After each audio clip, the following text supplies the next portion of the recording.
Caríssimos irmãos, rádio ouvintes também que nos acompanham pelas redes sociais. Essa discussão do Evangelho serve demais de exemplo para nós hoje, hein? Vamos ver o fio da meada. O que está acontecendo aqui? Os fariseus, que são aqueles que se acham, que decoraram a Bíblia. Decoram. Existem pessoas muito inteligentes que têm uma memória, que põem minha memória no bolso. Tem leigos que a minha memória já é ruim, né? Tem leigos que sabem onde está o versículo na Bíblia infinitamente mais do que eu. Leigos. Tem pessoas com capacidades extraordinárias, um QI elevadíssimo, que usam português, né? Totalmente perfeito. Mas há um risco de você se apoiar nas suas capacidades, os seus conhecimentos, que você, com a sua força, buscou. Isso na história, se deu nome a uma heresia chamada pelagianismo. Que nós, com as nossas capacidades, né, com todos os dons e talentos pessoais, vamos salvar. Os outros, que são de uma classe, talvez, de dinheiro menor, hoje é muito em voga isso com os globalistas, que se acham a casta que vão salvar o mundo, matando um monte de gente, não interessa como, pedofilia e assim por diante, mas que no final eles dominam e tudo fica em paz. A tendência nossa sempre é essa. Você pode ter um padre muito intelectual, que estuda, que passa vergonha no outro padre, com perguntas teológicas. Agora, como é que nós conhecemos uma pessoa de verdade? Como que você conhece uma pessoa? Convivendo com ela, ou lendo sobre ela em grego, hebraico, latim, inglês, francês, autores do mundo inteiro. Quem conhece mais?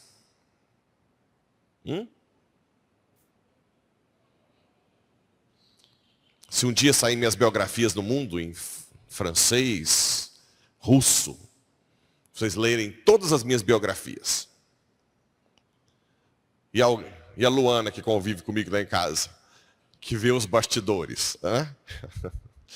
A Luana vê os bastidores lá em casa. Quem conhece mais? Vamos supor que a Luana não soubesse nem ler. Certeza?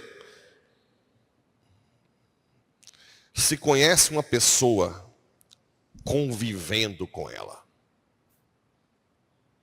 Não interessa no final dos tempos o que vai acontecer. Eu não sei. Eu sei que tem várias teorias. Tem gente hoje que vive vendo YouTube como é que vai ser o final dos tempos. E chega nos ridículos. De vez em quando eu tenho que abençoar a vela, porque vai ter 3 dias de escuridão. Que só as velas abençoadas vão estar acesas. Aí a pessoa é um capeta encarnado. Nunca seguiu nenhum mandamento, mas ela tem uma vela abençoada, e ela fica na luz, e os santos, que não têm vela abençoada, vai ficar no escuro. Você acha que Deus vai pensar assim? Outra coisa, depois que o trem começar, e lá me interessa se vai ter 3 dias de escuridão, 10, 15, se vai dar piruleta. O que me interessa na hora que o negócio começar? É se eu estou em estado de graça ou não. Se a minha alma tem plenitude, se eu estou com os sacramentos em dia ou não. Se eu sou uma pessoa caridosa ou não. Se eu dediquei minha vida para me doar ou não. O resto, neném, não me interessa. Como é que vai ser o fim do mundo? Não, vão ser 23 dias de noite, outros de meia escuridão. E daí? Acabou. Agora interessa se é santo ou não. O resto é com Deus. Quem está com domínio é Deus. Aqui, os fariseus que decoraram a Bíblia, disseram, o Messias vem da Judéia, não da Galileia. As pessoas que não sabem nem ler, que naquela época era muito pior, quase ninguém sabia ler. Os livros da Bíblia ficavam em rótulos ou os papiros, né? Os códices, foi no século IV para frente, então nem tinha os códices, né? Por isso que falavam que Jesus abriu o rótulo de Isaías. Cada livro era um rótulo. Ou seja, não tinha Bíblia debaixo do braço. A tradição era oral. Por isso que eles decoravam. Desde pequenininho os pais ensinavam. Decoravam mesmo. Hoje a gente não decora nada com o Google, né? Você digita lá, tal palavra na Bíblia. Aí o Google te dá. Aí sua memória vai ficando cada vez pior. Mas eles sabiam que vinham da Judéia. Os coitadinhos que não sabem nem ler, olhavam para Jesus e falam, uau, o que convivia com ele, esse cara não é um qualquer. Ouvia Jesus, via os sinais. E a discussão era, como assim esse cara... Aí o que eles falavam, os fariseus? Também vós deixastes enganar? Por acaso algum dos chefes dos fariseus acreditou nele? Esta gente não conhece a lei, é maldita. Ou seja, quem convive com Jesus, mas não decorou, não tem a capacidade que eles têm, são malditos. Mas onde é que Jesus nasceu? Foi em Nazaré? Hã? Onde Jesus nasceu? Belém, da Judéia. O mesmo lugar de Davi. E eles foram atrás perguntar para Jesus qual é a verdade? Onde ele realmente nasceu? Não. Se apoiaram nas suas capacidades. Hoje também é muito comum se ouvir dizer algo e já tomar como verdade. E você não tirar conclusão com a própria pessoa envolvida. Ontem mesmo teve uns negocinhos assim, né? Padre Pablo falou isso, Padre Pablo falou aquilo. Mas ninguém vem falar comigo, só as pessoas que estão perto de mim, aquelas que estão perto de mim, falam, você falou isso? Aí eu provo que não, né? Porque eu fui na fonte. Mas a tendência é sempre tomar como verdade. Quando alguém fala algo, quando você ouve alguém falar de você, fulano falou isso, vá à fonte. Vá à pessoa. Não fica tomando como uma verdade universal. E depois já começa mais uma fofoca de lá, uma fofoca de cá, uma fofoca de cá, uma fofoca de lá. E fica ridículo como esses fariseus estúpidos. Ridículo. Ridículo. Nem tiveram a audácia de chegar até Jesus e perguntar, onde você nasceu? Foi em Nazaré? Não, nasci em Belém da Judéia. Pronto. Então bate com as Sagradas Escrituras. A tendência hoje é sempre duas. Uma, na parte de liturgia, de sagrado. Um povo relaxado, que acha que o sagrado deve elite, que se vestir muito bem, que os vasos sagrados muito dourados é elite, e que Jesus era pobre, e que ele deveria ser tudo uma mulambagem. Tem uma ala que é assim, né? Que é um grande erro. Toda a dignidade que nós temos para Jesus é para Ele. O reinado de Cristo. Ele é rei.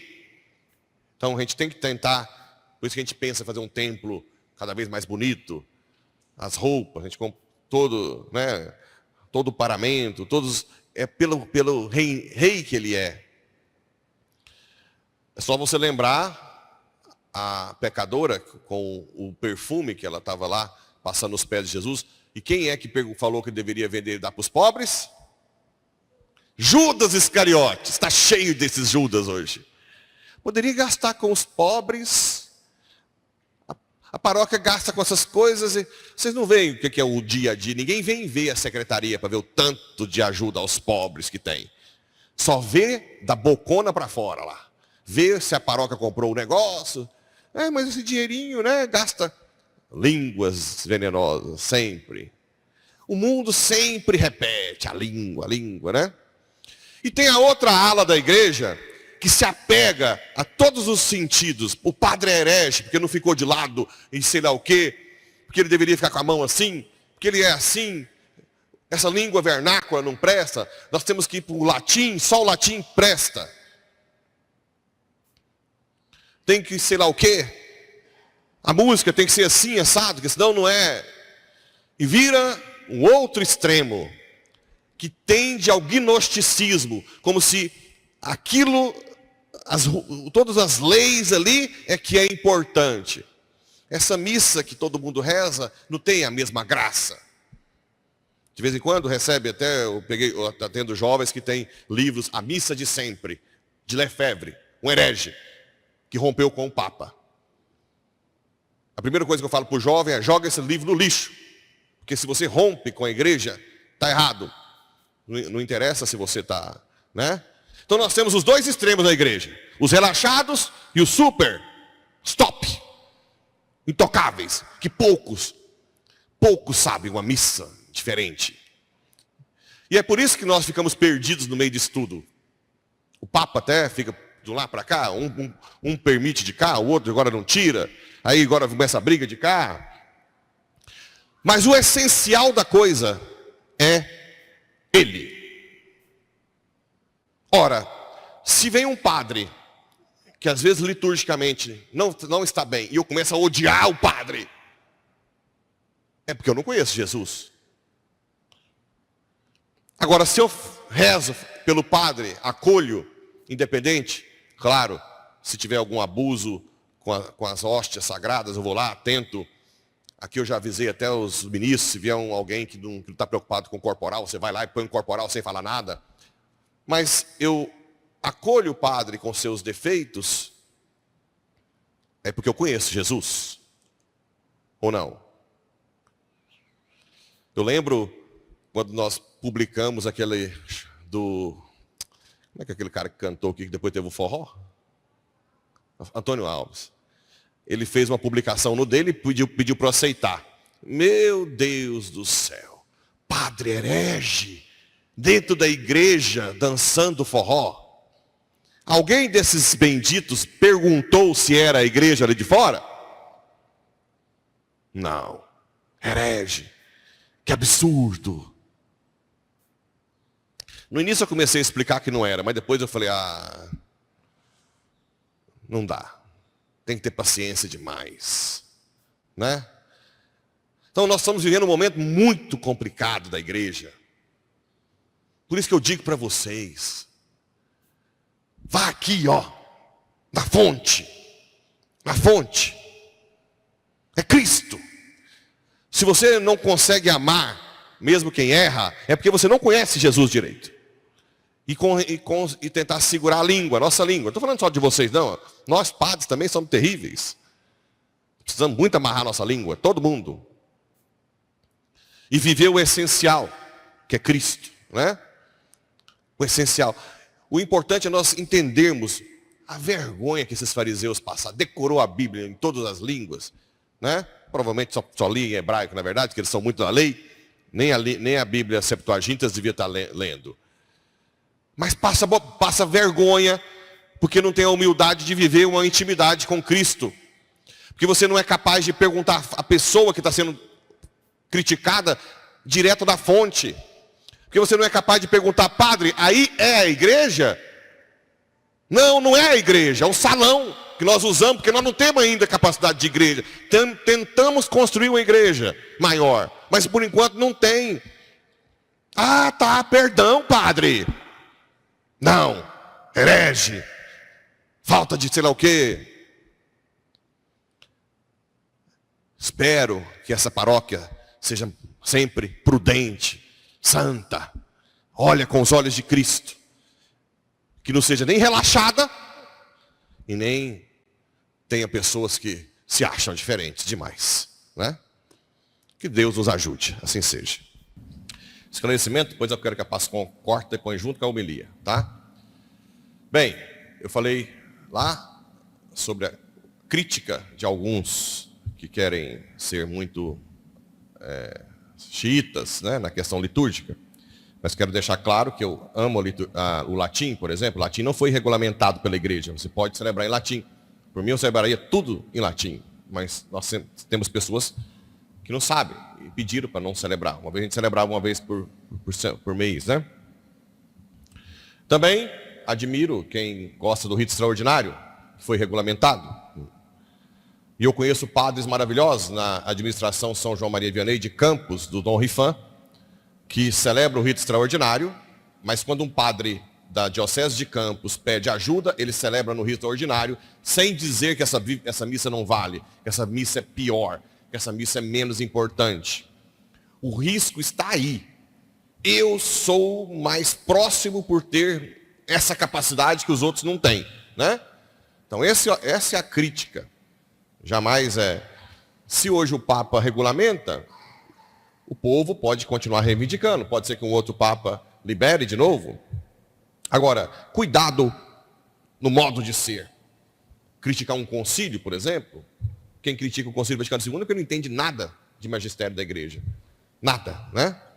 Então essas coisas são muito, muito, muito perigosas. Mas não estou criticando nem o latim, e menos ainda o rito extraordinário. Certo? Bem, que fique bem claro isso.